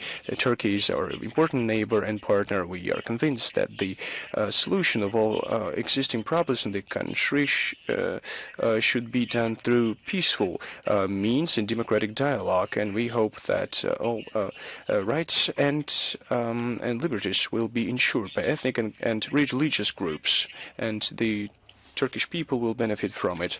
Do we have Verelk with us? Good afternoon, Madam Zakharova. Good afternoon. In May, Sergei Lavrov will visit Armenia. Do we have the date and the agenda of the visit? And is this visit connected with the opening of Consulate General of the Russian Federation in Syunik? As far as this visit goes, I can say that it is now under review. We will share all details of this visit with you, and we will answer also the second part of your question later. Do we have Reuters with us? Madam Zakharova, good afternoon. We have a question regarding today's talks in Istanbul. You have already answered the first part of my question, namely the provisions that Russia is going to present at these talks. You answered that Russian President Vladimir Putin voiced them on May 11th and last year as well. But are there any changes in the positions of the Russian Federation compared to what President Putin told during the press conference in June last year, and the conference and the documents that were presented at the conference in 2022? Let me answer your question. Yes, there are changes in our positions, and they are reflected in accordance with the changes on the ground. We just got a report from the Ministry of Defense of the Russian Federation. The Russian army liberated the settlements of Novoalexandrovka and Torska in the DPR. So these are changes on the ground that you're talking about. But I'm concerned about a different issue.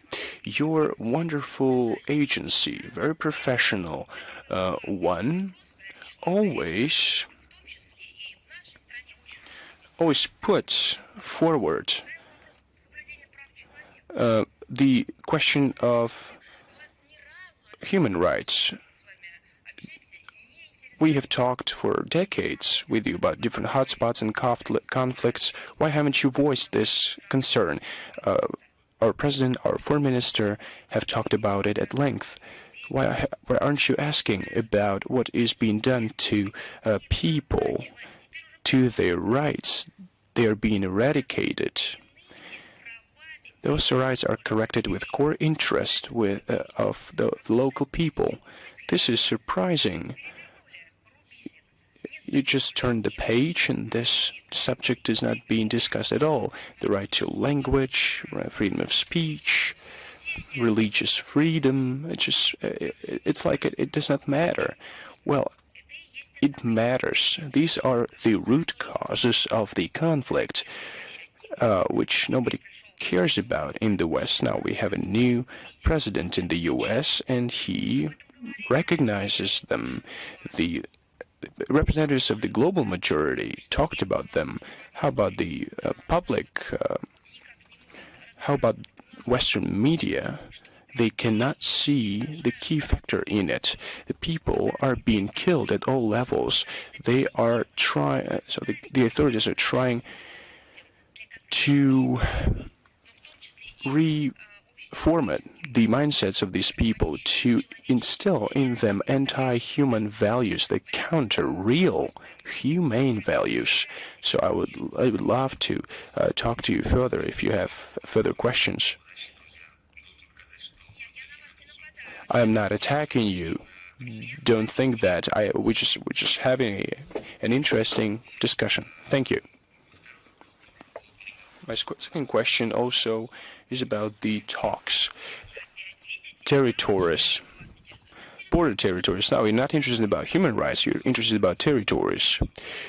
During the talks, will Russia insist on recognizing new regions in the borders that are now controlled by Russia, or will they be talking about the borders as they were when they were part of Ukraine?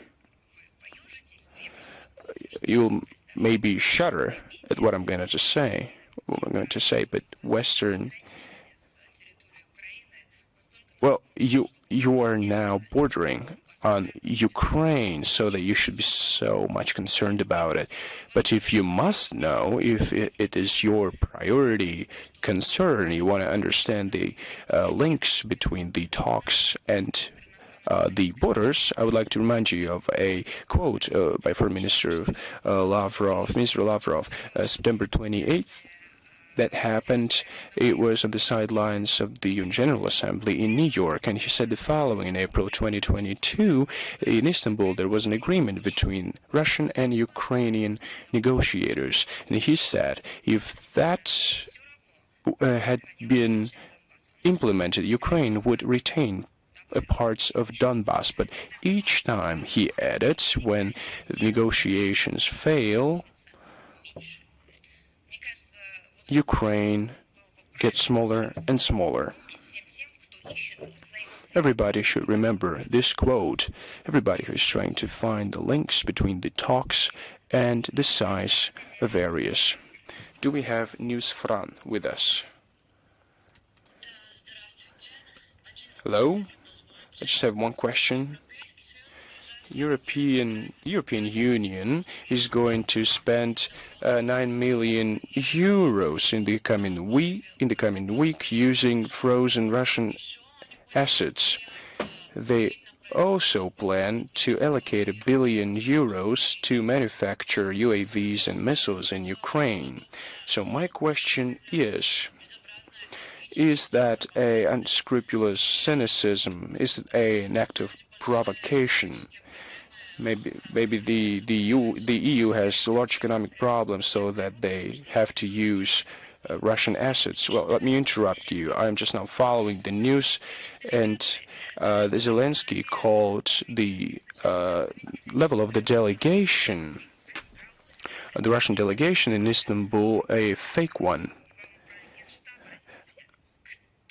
We have presidential aide, deputy prime minister, deputy foreign minister. Well, who is using words like that? Fake.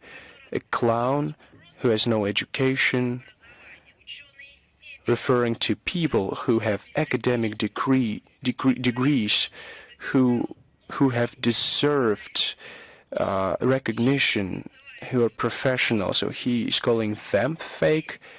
Who is he? On what grounds is he calling them that way? He used information technology and money to come to power. How can he have any doubts in anyone's professional capacity? He does not have any right to say things like that about high professionals.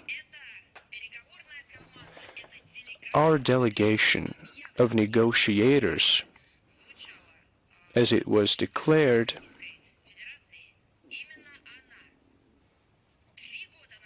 three years ago, gave this fake regime a chance to preserve the country and the people.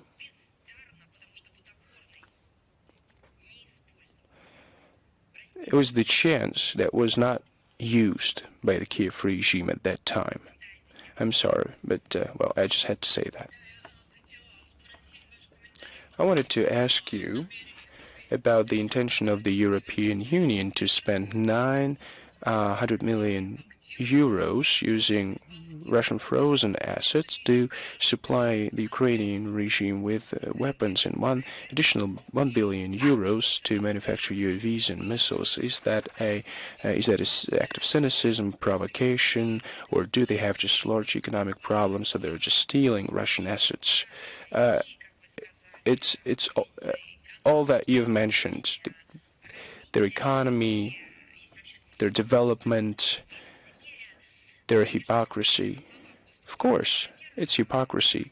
They're favoring peace in word, but indeed they are continuing to fuel the conflict, knowing that the supply of arms to Ukraine is a factor that can maintain the lives of Ukrainian people. But they continue to do that anyway, and they propose new initiatives on this track. They give them information, and especially cynical. It looks against the backdrop of the efforts by world leaders to propose an initiative to hold peace talks.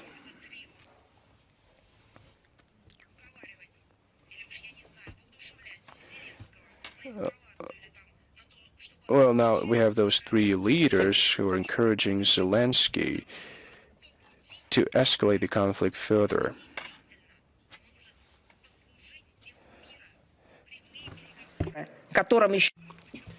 I'll tell you one more time, the Russian delegation that is in Istanbul is prepared for these negotiations.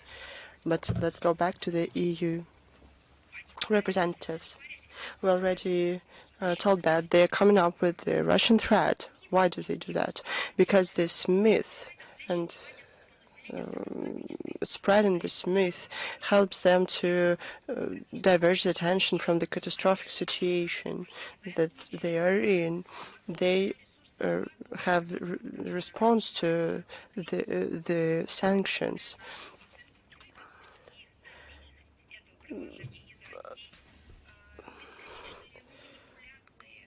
We see manipulations on all the tracks with in economy, finance. The economy either works on the market rules or receive what you created on your own with your legitimate sanctions. There's also endless politicization of the economy. They're coming up with new factors in environment. They're coming up with paradigms that ensure immediate profit on markets.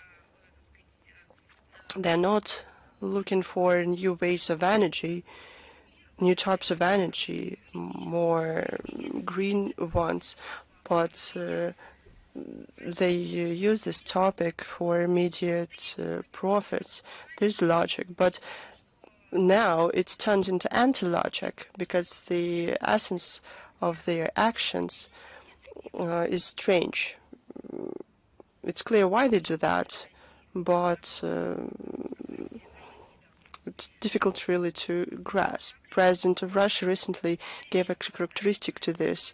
The EU has a lot of problems. They are provoked by their illogical, stupid actions and unfriendly policy in terms of Russia.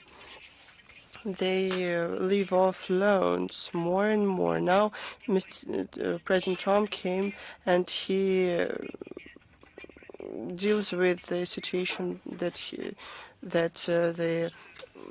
President Biden left it, and he said that he had to save the U.S. The same situation the EU representatives have. They maintain the myth about the Russian threat, the so-called Russian threat, and they try to get into the pockets of their citizens. Now they resort to stealing, but for some countries it was a norm even before that.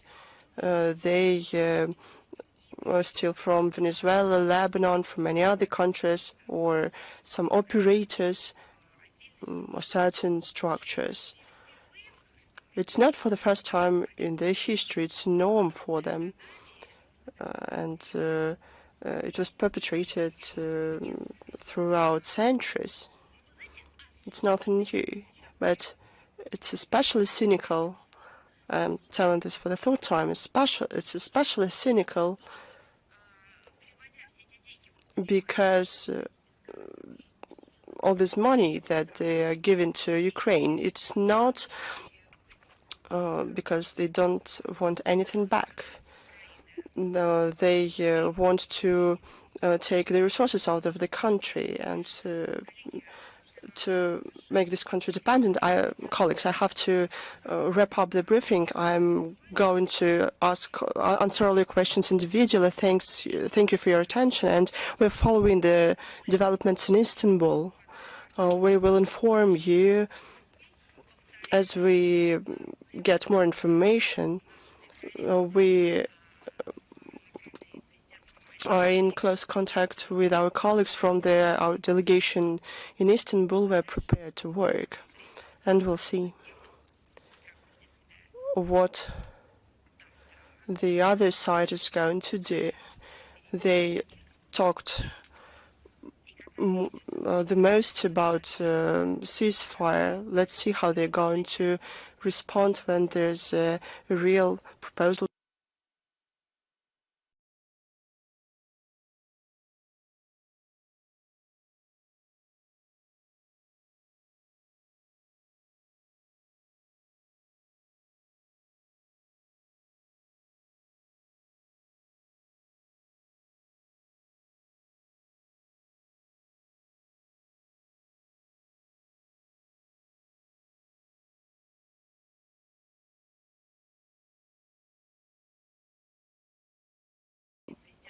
Are in close contact with our colleagues from our delegation in Istanbul. We're prepared to work, and we'll see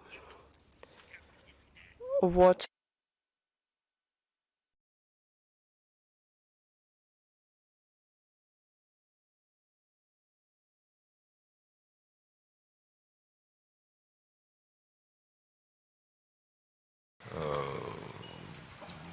использовали этот формат достаточно длительное время, он был очень популярен, потом началась пандемия, после пандемии инерция, и мы внедрили после пандемии, когда началась наша специальная военная операция, практику встреч министра с послами по разъяснению наших действий в связи с украинским кризисом. Таких встреч уже состоялось около 8, по-моему. Очередная планируется в самое ближайшее время. Но я очень рад, что теперь мы возобновляем полноценную работу дипломатического клуба, которая будет посвящена рассмотрению всех интересующих вас проблем, в том числе с подключением нашего экспертного сообщества, академической науки, деятелей культуры, искусства, ну и, конечно, представителей российских регионов. Я очень рад видеть здесь Глеба Сергеевича Никитина, губернатора Нижегородской области, который много внимания уделяет внешним факторам развития своего региона, укрепления связей в контексте нашей внешнеполитической линии. Мы заинтересованы также в том, чтобы